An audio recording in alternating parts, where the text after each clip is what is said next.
white breezy sheets to sunlight seeping through your window cracks. As you wake up and unlock your windows, you see in the distance a bay surrounded by white sandy beaches and the purest blue water shimmering in the sun. Beyond the horizon, you also notice shamrock green hills, an amazing scent of salt. This description could only mean two things. One, you're stuck in your own oasis of a dream, or two, you just woke up in South Bali in Indonesia.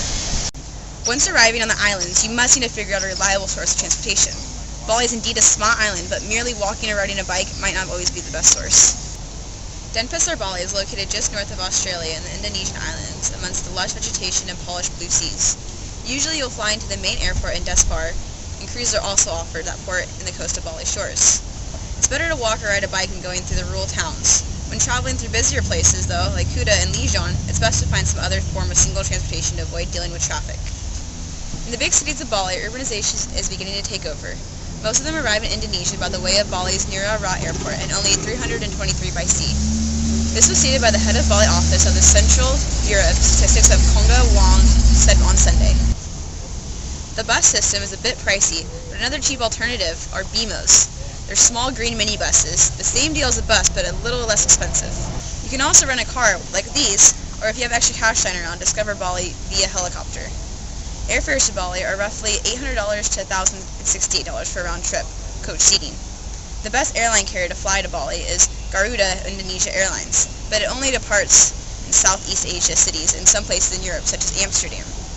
There are two main airports in Bali, one located in the capital city of Denpasar, called the International Airport of Ngurah, and the second one located in Kuta called the Bali Airport. After landing from a 19-hour-long flight, most likely showering and sleep are next on your list of our stay in Bali. You'll find a wide variety of rooms and hotels. For example, bungalows ranging from $75 per night to $500 per night.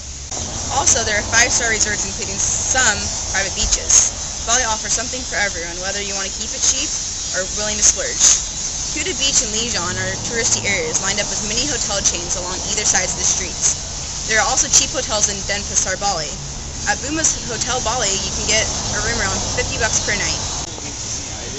Take the expensive route, standard international room with all the service and amenities land you in the Bali Kulu luxury villa Jamburan, Bali for around $200 per night, depending on the view.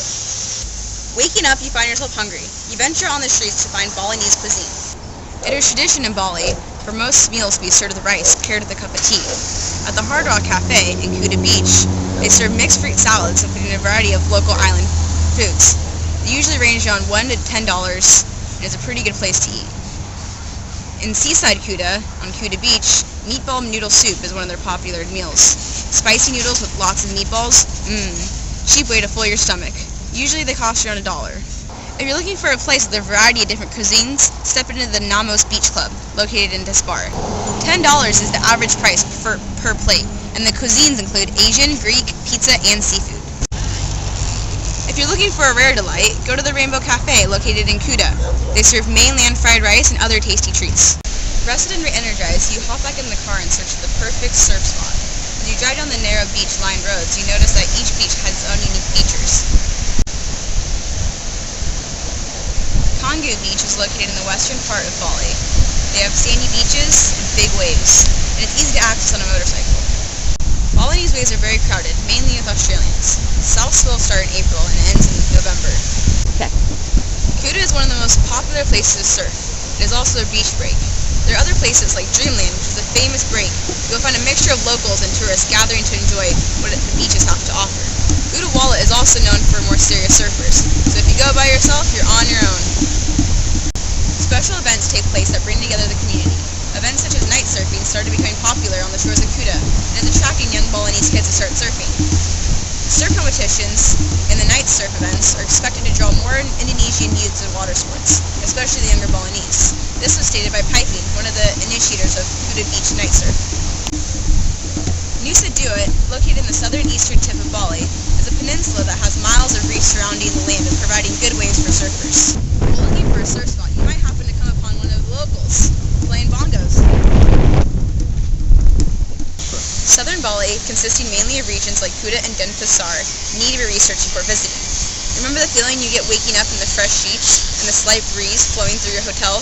Nothing compares to this feeling except when you're waking up in Bali, Indonesia. Bali may feel like a world away, But a plane ride, you'll feel like you stepped straight into paradise.